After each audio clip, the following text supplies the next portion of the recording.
नमस्कार दोस्तों, स्वागत आपका हमारे चैनल पर। सुबह के 8 बज रहे थे। 8 साल की आरोही अपना स्कूल बैग तैयार कर रही थी। उसकी आंखें सूजी हुई थी।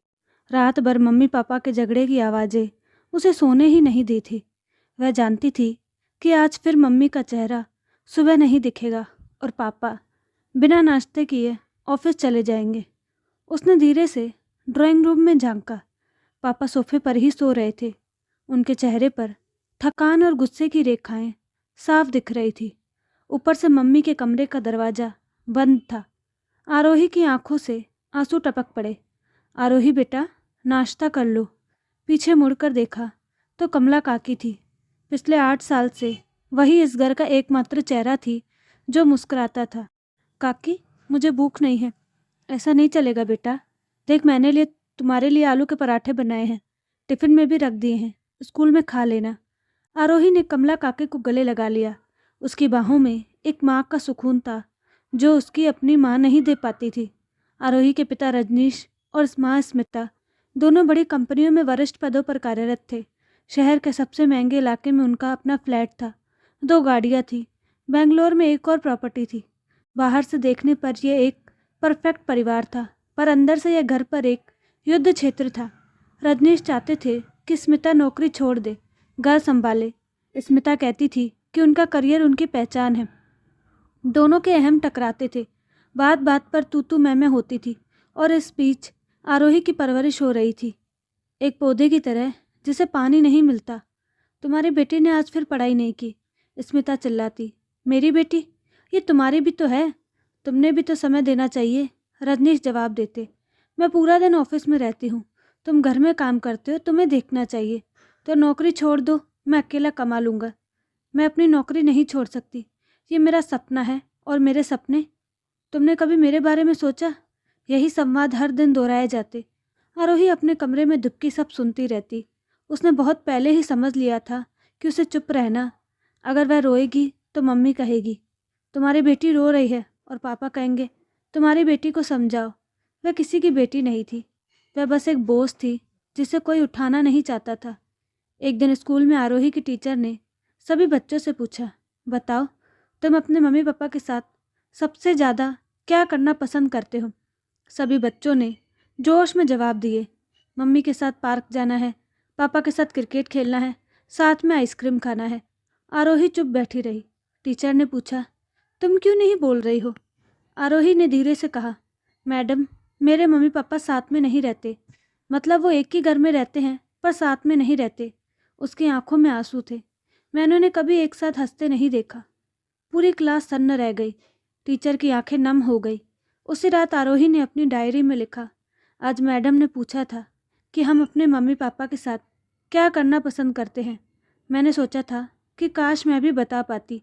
काश मेरे मम्मी पापा भी एक साथ बैठकर मुझसे पूछते कि मुझे क्या चाहिए। पर वो तो एक दूसरे से ही बात नहीं करते। पापा रोज़ शाम को मुझसे पूछते हैं, पढ़ाई कर ली? और मैं हाँ कह देती हूँ। वो आगे नहीं पूछते कि क्या पढ़ा। मम्मी सुबह मुझे उठाती है और कहती है, जल्दी करो, लेट हो जाएगा। बस इतना ही। क्या माँ बाप सिर्फ इतने ही होते हैं? आज मैंने कमला काकी से पूछा, काकी तुम्हारे बच्चे कहाँ हैं? वो बोली, अपने गांव में है, अपनी दादी के पास। मैंने पूछा, तुम उन्हें याद करती हो? वो चुप हो गई, फिर बोली, बहुत बेटा, बहुत याद करती हूँ, पर यहाँ काम करना पड़ता है ताकि उन्हें अच्छे स्कूल में पढ़ा सकूँ। मैंने सोचा, काकी के बच्चे उनसे दूर है पर काकी उनसे प्यार करती है। मेरे मम्मी पापा मेरे पास है पर वो मुझसे प्यार करते हैं या नहीं, मुझे नहीं पता। दिसंबर का महीना था। सर्दियों की छुट्टियां शुरू हो गई थी। आरोही अकेली घर में थी। कमला काकी को छुट्टी दे दी गई थी क्योंकि रजनीश और स्मिता दोनों घर पर थे, पर दोनों अपने अपने कमरों में थे। आरोही ने सोचा कि आज वे पापा के साथ बैठेगी। वह उनके कमरे में गई। पापा, क्या आप मेरे साथ चेस खेलोगे? मैंने हाल ही में सीखा है। रजनीश ने बिना सिर उठाए कहा, बेटा अभी मेरी मीटिंग है, बाद में खेलेंगे। आरोही मम्मी के पास गई। स्मिता फ़ोन पर बात कर रही थी। 15 मिनट इंतज़ार करने के बाद आरोही ने पूछा, मम्मी क्या तुम मेरे साथ बैठोगी? क्या हुआ बेटा?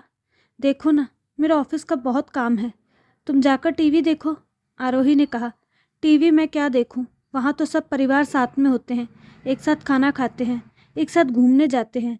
मुझे वह सब देखकर और दुख होता है। स्मिता ने फ़ोन रखा और आरोही की तरफ देखा। उन्होंने पहली बार अपनी बेटी को गौर से देखा। 8 साल की बच्ची कितनी बड़ी हो गई थी। उसकी आंखों में कितनी गहराई थी। आरोही, मैं स्मिता कुछ कहना चाहती थी पर शब्द नहीं मिले। मम्मी, मैं तुमसे सिर्फ एक बात पूछना चाहती हूँ। तुम और पापा मुझसे प्यार करते हो? बेटा, ऐसा क्यों पूछ रही हो? बेवकूफ़ हुई बातें मत करो। तो फिर तुम दोनों हमेशा ये क्यों कहते हो कि तुम्हारी बेटी और तेरी बेटी? मैं किसी एक की बेटी नहीं हूँ, मैं दोनों की बेटी हूँ। फिर तुम दोनों मुझसे बात भी एक साथ क्यों नहीं करते? स्मिता के पास कोई जवाब नहीं था। उसी रात 12 बजे आरोही की तबीयत खराब हो गई। तेज बुखार, उल्टियाँ। वह उठकर मम्मी पापा के कमरे की तरफ बढ़ी। दरवाजे के पास पहुंची तो अंदर से आवाज़ें आ रही थी। तुमने ही उसे बिगाड़ा है, रजनीश की आवाज़ थी। मैंने? तुम तो घर पर रहते हो, तुम्हें देखना चाहिए था। स्मिता जवाब दे रही थी। मैं घर में काम करता हूँ, ये मतलब नहीं कि मैं नानी बनकर रहूँ। तो क्या मैं नैनी बनूँ? मेरा भी करियर है। आरोही वहीं दरवाजे के बाहर बैठ गई। उसका सिर दर्द कर रहा था, बुखार था, पर अंदर जाने की हिम्मत नहीं हुई। वह वहीं बैठी रही, दीवार से सिर टिकाए। सुबह जब कमला काकी आई तो उन्होंने देखा कि आरोही बेहोशी की हालत में पड़ी है। हे भगवान!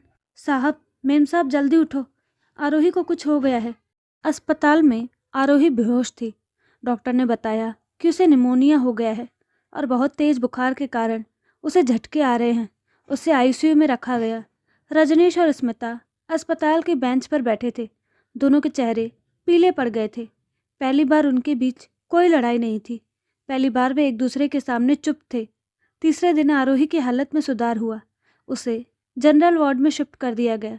डॉक्टर ने कहा, अब कोई खतरा नहीं है, पर बच्ची बहुत कमज़ोर है। शारीरिक रूप से तो ठीक हो जाएगी, पर मानसिक रूप से उसे बहुत प्यार और देखभाल की ज़रूरत है। आप लोग उसे कितना समय देते हैं? दोनों ने एक दूसरे की तरफ देखा। कोई जवाब नहीं था। उसी शाम जब आरोही को होश आया, उसने मम्मी पापा को अपने पास बैठे देखा। उसकी आंखों में आंसू आ गए। मम्मी पापा, आप दोनों एक साथ बैठे हो। पहली बार मैंने आप दोनों को एक साथ बैठे देखा है। ये सुनकर स्मिता की आंखों से आंसू बह निकले। उन्होंने आरोही को गले लगा लिया। रजनीश ने भी आरोही का हाथ थाम लिया। तीनों रो रहे थे। अस्पताल के उस कमरे में पहली बार इस परिवार ने एक दूसरे को महसूस किया। अगले दिन जब आरोही की तबीयत और ठीक हुई तो उसने धीरे से कहा, मम्मी, मेरे बैग में एक डायरी है, क्या वो ला दोगी? स्मिता ने डायरी लाकर दी। आरोही ने उसे पलटा और फिर मम्मी को दे दी। ये मैंने तुम दोनों के लिए लिखी थी। मैं चाहती थी कि तुम लोग इसे पढ़ो, पर मैं तुम्हें दे नहीं पाई। स्मिता ने डायरी खोली। पहले पन्ने पर लिखा था, मेरे मम्मी पापा को मैं जानती हूँ कि तुम दोनों बहुत बिजी रहते हो। तुम दोनों के अपने अपने सपने हैं, अपनी अपनी ज़िंदगी है, पर मैं भी तो तुम्हारी ज़िंदगी का हिस्सा हूँ। क्या मैं तुम्हारे सपनों में नहीं हूँ? पापा, तुम रोज़ कहते हो कि तुम मेरे लिए इतना कुछ कर रहे हो, अच्छा स्कूल, अच्छा घर, अच्छे कपड़े, पर पापा, मुझे इन सब से ज़्यादा तुम्हारी ज़रूरत है। तुम्हारा साथ चाहिए। जब मैं स्कूल से आती हूँ तो मुझे लगता है कि शायद आज पापा मुझसे पूछेंगे कि स्कूल में क्या हुआ, पर तुम तो लैपटॉप में ही खोए रहते हो।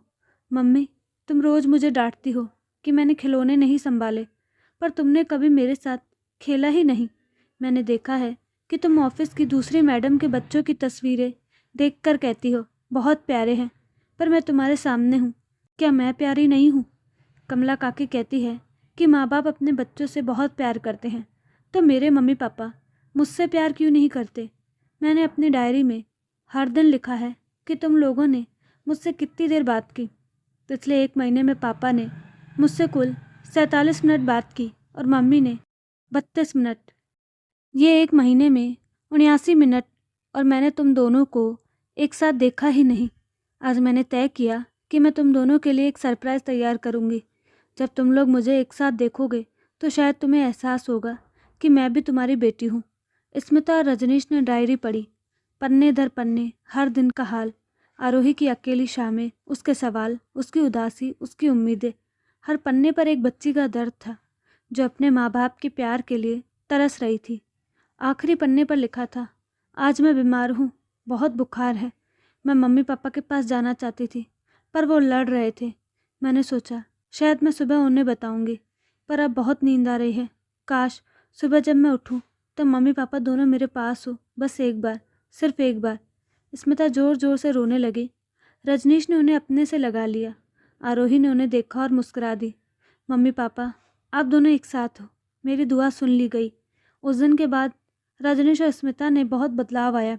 उन्होंने तय किया कि अब वे अपने रिश्ते को बचाएंगे, अपनी बेटी के लिए। स्मिता ने अपनी नौकरी के घंटे कम कर दिए। रजनीश ने शाम को मीटिंग न रखने की आदत डाली। हर शाम 7 बजे से 8 बजे तक फैमिली टाइम होता, साथ में खेलना, बातें करना, खाना खाना। धीरे धीरे आरोही की हंसी वापस आई। वह अब स्कूल में भी खुलकर बात करने लगी। उसकी टीचर ने एक दिन स्मिता को फ़ोन करके कहा, आरोही में बहुत बदलाव आया है, वह बहुत खुश रहती है, आप लोग उसे बहुत प्यार दे रहे हैं। स्मिता ने फ़ोन रखा और रजनीश से कहा, सुन रहे हो, हमारी बेटी खुश है। असली खुशी पैसे से नहीं, प्यार से मिलती है। रजनीश मुस्कुराए। उन्होंने आरोही को आवाज़ लगाई, आरोही चलो आज पार्क चलते हैं, साथ में आइसक्रीम खाएंगे। आरोही दौड़ती हुई आई और दोनों से लिपट गई। उसने कहा, पापा ये मेरी लाइफ का सबसे अच्छा दिन है। तीनों एक साथ घर से निकले। उस दिन पहली बार उस घर की दीवारों ने हंसी सुनी। पहली बार उस घर ने एक सच्चा परिवार देखा। ये कहानी सिर्फ आरोही की नहीं, हर उस बच्चे की है जो अपने माँ बाप के बीच की दरार में खो जाते हैं। ये कहानी हर उस माँ बाप के लिए है जो ये सोचते हैं कि बच्चों को बस पैसा और सुविधाएं चाहिए। बच्चों को सबसे ज़्यादा ज़रूरत होती है आपके समय की, आपके प्यार की, आपके स्पर्श की। वे आपके लड़ाई झगड़े नहीं समझते, वे सिर्फ ये समझते हैं कि उनके मम्मी पापा उनसे प्यार नहीं करते। आज के इस एकल परिवारों के दौर में जहाँ माँ बाप दोनों कामकाजी हैं, वहाँ बच्चे सबसे ज़्यादा उपेक्षित है। उनके पास न तो भाई बहन है जिनसे वे अपना दुख बांट सके, न दादा दादी जो उन्हें प्यार से समझा सके। वे अकेले हैं, बिल्कुल अकेले। याद रखिए, आपके बच्चे की पहली पाठशाला उसका घर है और उसके पहले गुरु आप हैं। अगर आप उसे प्यार करना नहीं सिखाएंगे तो दुनिया उसे नफ़रत सिखा देगी। अपने बच्चों के लिए समय निकालिए, उनसे बात कीजिए, उनकी सुनिए, क्योंकि एक दिन ऐसा आएगा जब वे बड़े हो जाएंगे और आप उनके पीछे भागोगे। तब याद आएगी वो बच्ची जो आपसे कह रही थी, मम्मी पापा मेरे साथ थोड़ा समय बिताओ। समय रहते संभल जाइए, अपने रिश्तों को बचाइए, अपने बच्चों को बचाइए, क्योंकि एक बच्चे की मुस्कान से बड़ी कोई पूंजी नहीं, एक बच्चे के आंसू से बड़ी कोई हानि नहीं। तो दोस्तों, आपको कहानी कैसी लगी अपनी राय कमेंट बॉक्स में ज़रूर दें और साथ ही हमारे चैनल को लाइक शेयर सब्सक्राइब करना ना भूलें। धन्यवाद।